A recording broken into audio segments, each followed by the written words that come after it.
Towhid Hridoy driving সিটে, তার সাথে গাড়িতে অন্য ক্রিকেটাররা, এটাই এই দলটার শক্তি। তাওহিদ হৃদয় গাড়ি জিতেছেন, তবে সবাই সমানভাবে খুশি হয়েছেন, উদযাপন করেছেন। বাইকেও অন্য অনেক ক্রিকেটারদের দেখা যাচ্ছিল যারা উদযাপন করছিলেন।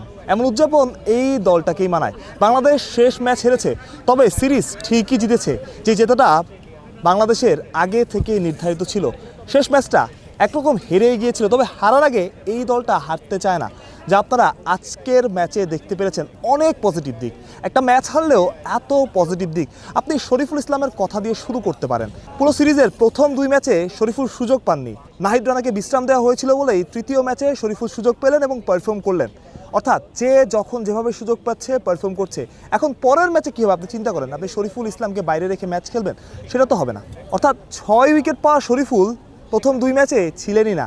অর্থাৎ বাংলাদেশের ডাগ আউটের শক্তি আসলে এতটাই। নাহিদ রানা সুযোগ পাবেন, নাহিদ রানা পারফর্ম করবেন। সৌম্য সরকার সুযোগ পাবেন, সৌম্য সরকার পারফর্ম করবেন। আপনি নুরুল হাসান সোহানের কথা বলতে পারেন, তিনি আজকে উইকেট কিপিং করতে নেমেছিলেন, তার পুরো সিরিজে খেলার কথাই ছিল না, উইকেট কিপিং করতে নামলেন, দারুণ একটা ক্যাচ ধরলেন। অর্থাৎ ম্যাচে অবদান রাখলেন।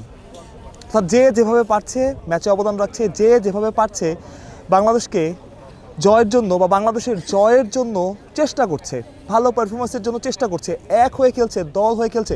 তাওহিদ হৃদয় তার মাকে গাড়িটা গিফট করবেন। অন্যদিকে আছেন শরীফুল ইসলাম, তিনি যত ম্যান অফ দ্য ম্যাচ পান সেই টাকাটা গরিব দুঃখী মানুষের কাছে যায়।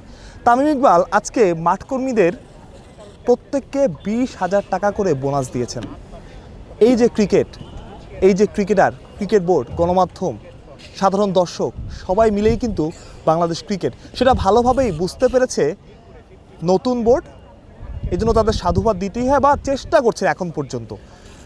এই যে মাঠকর্মীদের বহুদিন ধরে মাঠকর্মীদের চেষ্টা, চিন্তা ভাবনা, কথাবার্তা, অনেক আকুতি, তাদের বেতন বাড়ানো নিয়ে, পার্মানেন্ট করা নিয়ে, এই সব কিছু নিয়ে আলোচনা হয়েছে, সবার কাছে ছুটে গেছে, কিন্তু প্রতিকার পাওয়া যায়নি। হয়তো বা ক্ষণিকের জন্য লাভ হয়েছে, সেটারই চেষ্টা করা হচ্ছে। যাই হোক, দুর্দান্ত একটা সিরিজ, বাংলাদেশের জন্য অনেক কিছু শেখার। শেষ ম্যাচটা বুঝিয়ে দিল এই বাংলাদেশ আসলে আগের বাংলাদেশ না, এই বাংলাদেশ লড়াই করবে একদম শেষ পর্যন্ত।